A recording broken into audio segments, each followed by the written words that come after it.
तुम नहीं जानती सुहागरात में क्या होता है? तुमको किसी ने बताया नहीं? शौहर क्या करता है? मैं अपनी 10 साल छोटी दुल्हन को आजमा रहा था। मुझे सब पता है। आप मेरा घूंघट उठाकर मुझे तोहफा देंगे, फिर दूध पीकर सो जाएंगे। वो मासूमियत से बोली। तुम लहंगा उतारो, इस नन्हे से जान को बहुत कुछ सहना है। जैसे ही चेंज करके सोने के लिए लेटी, मैंने इसे बाजुओं में जकड़ लिया। अब बताता हूँ सुहागरात क्या होती है।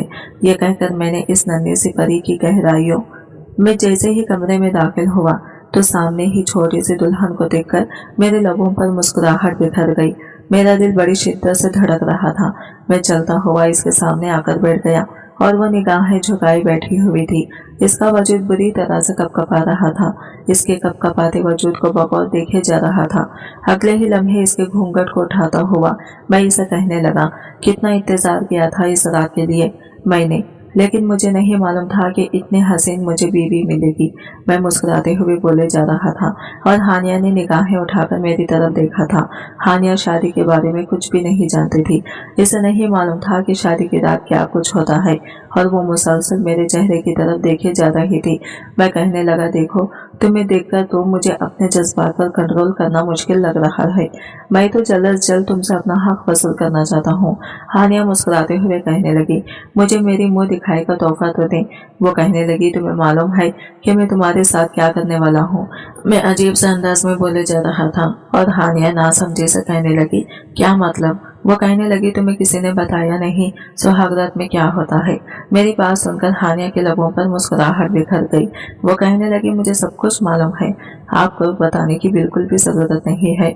मैं इस छोटी सी लड़की की तरफ देखे जा रहा था जो ये बोल रही थी कि इसे सब कुछ मालूम है। शायद अम्मा ने इसे सब कुछ बताकर भेजा हो। मैंने इसके हाथ को अपने हाथ की गिरफ्त में लिया और कहने लगा, अच्छा शाबाश, अब मुझे बताओ क्या होता है शादी की पहली रात को? मैं मुस्कुराते हुए पूछ रहा था तो वो फौरन ही कहने लगी, आप पता है, मुझे अम्मा ने बताया था कि पहले शौहर घूंघट उठाता है, फिर मुंह दिखाई देता है, फिर दूध पीकर सो जाते हैं। वो जिस तरह बोले जा रही थी, मेरा दिल किया मैं अपना सर दीवार में मारे नफी में सर हिलाता हुआ कहने लगा, नहीं ऐसा तो कुछ भी नहीं होता, तुम्हें गलत बताया गया है। मैं तुम्हें बताता हूँ कि क्या होता है। चलो जाओ, शाबाश, चेंज करके आओ। जैसे बोले जा रहा था, हानिया को अब मेरी नीयत कुछ ठीक नहीं लग रही थी। हानिया को मेरी निगाहें अपने वजूद के आर पार होती महसूस हो रही थी। वो नफी में सर हिलाते हुए कहने लगी, नहीं, मुझे नहीं चेंज करना। वो अब घबरा चुकी थी। तुम नहीं चेंज करोगी तो मैं खुद करवा दूंगा, मुझे तो कोई मसला नहीं। इसकी बात सुनकर हानिया गुस्से में कहने लगी, कितने आप बेशरम है, आपको जरा भी शर्म नहीं आती एक लड़की के साथ ऐसी बातें करते हुए? वो गुस्से में बोली तो मैं मुस्कुराता हुआ कहने लगा, देखो मेरी जान, अब तुम मेरी बीवी हो और मियाँ बीवी के दरमियान कैसा पर्दा, तुम्हें तुम्हारी माँ ने सब कुछ बताना था ना। अब उन्होंने नहीं बताया तो मैं क्या करूं? उन्होंने बस इतने से बात बताई है, अब बाकी सब कुछ तो मुझे ही करना है। मैं इसे अपने ऊपर गिरा चुका था। हानिया मुझसे दूर हुई और कहने लगी कि समझाना पड़ेगा, ये क्या कर रहे हो? फौरन ही घबराती हुई मुझसे पूछ रही थी, ये क्या कर रहे हैं सलमान? मैं इस लड़की की तरफ देखे जा रहा था। मैंने कभी सोचा भी नहीं था कि हानिया मेरे नसीब में लिख दी जाएगी। मैंने ऐसी निगाहों से कभी नहीं देखा था। मैं तो हमेशा इसे बच्ची समझता था। इसे स्कूल छोड़ने की जिम्मेदारी मेरी ही होती थी। अरे मैंने इसे अपने करीब करने लगा तो वो मेरे बाजुओं पर अपने नाखून गाड़ती हुई कहने लगी, ये क्या बदतमीजी है, ये आप क्या कर रहे हैं, ये गलत है। वो रोते हुए बोले जा रही थी और मेरा दिल किया अपने सर दीवार में मारे। कहने लगा, कुछ भी गलत नहीं है, बल्कि ये सब कुछ जायज है और तुम मुझे मेरा हक लेने से नहीं रोक सकती। ये कहकर मैं इसके करीब हुआ ही था तो ये इसकी हिचकियां और सुसक्कियां निकलने लगी और मैं इस मासूम सी लड़की की तरफ देखे जा रहा था जो इस वक्त मुझे बहुत मासूम लग रही थी। लेकिन मैं इसे किसी कीमत पर भी बख्शने वाला नहीं था। इसे याद था कि जब पहली दफा वो इनके घर में आई थी तो वो एक नन्ही सी बच्ची थी और मेरी फुप्पू की बेटी कम उम्र में ही बेवा हो गई थी। बेवा हो जाने की वजह से इनके ससुराल वालों ने इस नन्ही सी बच्ची समेत इन्हें घर से निकाल दिया था और मेरी फुप्पू उदास होकर इस छोटी सी बच्ची को लेकर घर में दाखिल हुई थी तो मेरे माँ बाप परेशान हो गए थे इस तरह इनके घर आ जाने से। वो दोनों मेरी फुप्पो को इस घर में नहीं रखना चाहते थे, इसलिए मेरी फुप्पो को फिर से शादी के बंधन में बांधना चाहते थे। फुप्पो तो जवानी में ही बेवा हो गई थी, इसलिए इनको बहुत अच्छा रिश्ता भी मिल गया था। मेरी फुप्पो की बेटी की उम्र इस वक्त 7 साल थी। इसका नाम हानिया था और मैं भी इस वक्त कच्ची उम्र का ही था। इस वक्त मेरी उम्र सिर्फ 12 साल थी। मेरी फुप्पो फिर से रुखसत होकर अपने ससुराल चली गई थी। अब इस नन्ही सी बच्ची हमारे घर पर ही रह रही थी। ऐसे ही दिन गुजरते जा रहे थे। अब वो लड़की 16 साल की हो गई थी और मैं 25 साल का हो गया था। इन दिनों मैं कॉलेज जाया करता था और कॉलेज में एक लड़की को पसंद करता था, लेकिन मैं ये जानकर हैरान रह गया था कि हानिया सिर्फ और सिर्फ मुझसे ही शादी करना चाहती थी।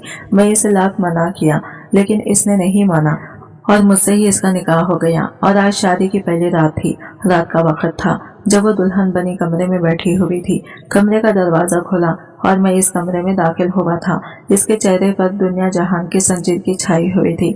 मेरे चेहरे पर इस कदर संजीदगी देखकर एक लम्हे के लिए वो परेशान हुई थी, लेकिन दोबारा नॉर्मल होकर बैठ चुकी थी। बहुत धीरे धीरे चलता हुआ मैं इसके पास आया। वो मासूमियत से मेरी तरफ देखे जा रही थी।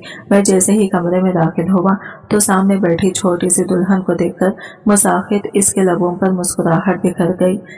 चलता हुआ इसके सामने आकर बैठ के इसका दिल बड़ी शिद्दत से धड़क रहा था। वो निगाहें झुकाई बैठी हुई थी। इसका वजूद बुरी तरह से कपकपा रहा था। वो इसके कपकपाते वजूद को बगौर देखे जा रहा था। इसका घूंघट उठाता हुआ कहने लगा था कि यहाँ पर सानिया की जगह तुम होगी। ये सुनकर इसने एकदम से निगाहें जब उठा के मेरी तरफ देखा और कहने लगी, कौन सानिया सलमान? मैं कहने लगा, वो जिसको मैंने तुम्हारी वजह से खो दिया है। मैं संजीदगी से बोले जा रहा था। हानिया ने निगाहें उठाकर मेरी तरफ देखा। वो शादी के बारे में कुछ भी नहीं जानती थी। इसे इस बारे में कुछ भी नहीं मालूम था। बस इसे इतना मालूम था कि वो मुझसे हमेशा के लिए पाना चाहती थी। मैं इसका हो चुका था, कभी इसे दूर नहीं जाऊंगा, लेकिन मुझे अब अपने जज्बात पर कंट्रोल करना मुश्किल लग रहा था। मैं खड़ा हो गया था। वो खामोशी से वहां से जाकर बालकोनी में सिगरेट सुलगाई थी। एक सिगरेट का गहरा कश लिया जा रहा था। थोड़ी ही देर बाद वो चेंज करके आई और मेरे पास आकर खड़ी हो गई। कहने लगी, आपको बिल्कुल भी अच्छा नहीं लग रहा कि मैं आपकी बीवी बन चुकी हूँ, आपके निकाह में आ चुकी हूँ। मैं इसे कहने लगा, नहीं, मुझे बिल्कुल भी अच्छा नहीं लग रहा, क्योंकि मैं तुम्हारे साथ शादी नहीं करना चाहता था। इसकी बात सुनकर इसकी आंखों में नमी तैरने लग गई। कहने लगे, अगर आप मेरे साथ शादी नहीं करना चाहते थे तो मुझे बता देते, फिर मैं आपके साथ शादी ना करती। वो रोते हुए बोले जा रही थी। इसे यूं रोता हुआ देखकर मैं परेशान हो गया। कहने लगा, क्या हुआ है, क्यों रो रही हो? वो कहने लगी, मैं आपसे मोहब्बत करती हूँ। मैं कहने लगा, हाँ, मैंने हमेशा से देखा, कभी मैंने इस निगाह से नहीं देखा जिस निगाह से तुम मुझे देखने लग गई थी। मैं तुम्हें छोटी बच्ची समझता था, लेकिन तुमने बहुत बुरा किया है। ये कहकर वो गुस्से में कमरे से बाहर चला गया था। मैं कहने लगा, मैं भी तुम्हें मोहब्बत अब नहीं दूंगा, वैसे मोहब्बत जैसे तुम चाहती हो। ये कहकर मैं जा चुका था। हानिया घुटनों पर सर रखे बहुत शिद्दत से रोई जा रही थी। मैं भी कितनी आसानी से इसे छोड़ के जा चुका था। कभी इसकी आंखों के सामने वो सब कुछ घूमने लग जाता था। जब वो बहुत मोहब्बत से प्यार से इसके साथ पेश आता था, इसका ख्याल रखता था। अब जब वो इसकी बीवी बन चुकी थी तो वो कि कभी क्या कहकर चला गया था कि वो भी इसका ख्याल नहीं रखेगा, कभी इसके साथ मोहब्बत से पेश नहीं आएगा। ना जाने कितनी देर तक वो शिद्दत से रोती रही थी, सुसकती रही थी। वो रहना ही नहीं चाहती थी यहाँ पर किसी के साथ भी। वो इसे बहुत ज्यादा अकेला महसूस हो रहा था। यूं मैं इसके साथ रुख मोड़ेगा इसने कभी सोचा भी नहीं था। मैं बिलावजाही सड़कों पर घूमे जा रहा था, सिगरेट पिए जा रहा था।